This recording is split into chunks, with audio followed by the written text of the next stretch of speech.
Bonjour, une petite vidéo pour vous aider à mieux cerner la différence entre le poids et la masse. C'est une différence qui n'est pas du tout évidente à comprendre.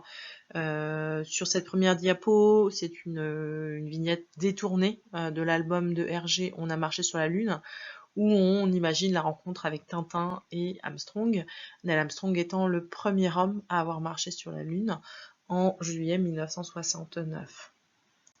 Alors, dans la vie de tous les jours, on est un petit peu embêté parce que tout le monde utilise le mot poids à la place du mot masse. Là, un petit exemple, une boîte de conserve, vous regardez dans votre cuisine, toutes les boîtes de conserve, il y a écrit poids net total égale quelque chose en grammes, ce qui est faux. C'est une erreur scientifique, mais comme on n'est pas en fait dans la vie de tous les jours dans un cours de sciences, c'est une erreur qui est tolérée, qui est utilisée régulièrement. On va pas vous demander quelle est votre masse, mais plutôt quel est votre poids, le médecin aussi. Donc il va falloir s'habituer à la différence entre le langage de la vie de tous les jours et le langage scientifique. Nous, on n'a pas le choix, il faut vraiment faire attention aux mots qu'on utilise. Alors en cours de physique-chimie, on va donc faire une différence entre le mot masse et le mot poids. La masse, c'est une grandeur physique qui caractérise un objet. En fait, pour une même matière, plus l'objet contient de cette matière, et plus il va être lourd, plus il va avoir une grande masse. D'accord ? Donc finalement, la masse est liée à la quantité de matière, mais aussi finalement à la qualité de la matière. Il y a certaines matières qui vont peser plus ou moins lourd. Le poids, lui, en fait, correspond à l'attraction gravitationnelle d'un astre. Si vous vous trouvez sur Terre, votre poids sur Terre, c'est l'action qu'exerce le centre de la Terre sur vous. Votre poids sur la Lune, c'est l'action qu'exerce le centre de la Lune sur vous. Donc en fait, ça va vraiment dépendre de l'endroit où vous êtes dans l'univers. Donc le poids, lui, va changer suivant où vous vous trouvez. La masse, elle, ne va pas du tout changer, puisque l'objet ne change pas, sa masse ne change pas.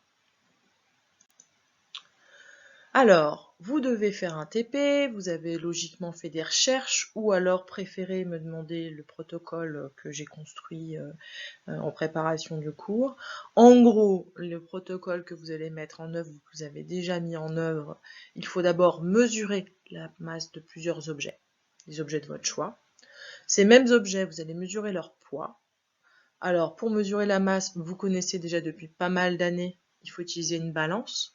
Pour mesurer le poids, là c'est un petit peu une nouveauté, il faut utiliser un dynamomètre, d'accord ? C'est sa fonction, mesurer le poids. Vous allez consigner toutes ces mesures dans un tableau, et ensuite il va falloir tracer le graphique qui représente le poids en fonction de la masse, et vérifier qu'il y a proportionnalité entre ces deux grandeurs.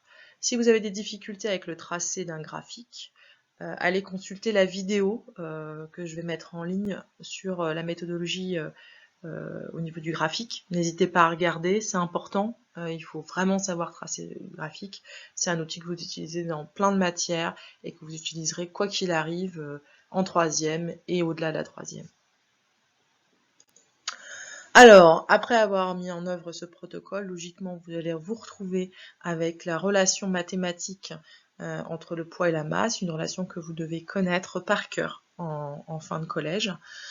Alors, ça s'écrit P égale M fois G, ce qui veut dire que pour calculer le poids d'un objet, il va falloir que je multiplie la masse de cet objet par petit g. Petit g, alors c'est une constante, c'est ce qu'on appelle l'intensité de pesanteur ou l'accélération de pesanteur, et c'est une valeur qu'on vous donnera systématiquement, d'accord ? Vous n'avez pas besoin de la connaître par cœur. Alors, P égale M fois G. Je n'ai pas parlé du tout des unités, donc je vais le faire maintenant. Donc le poids est en newton dans le système international, la masse en kilogrammes, et petit g, lui, va être en newton par kilogramme.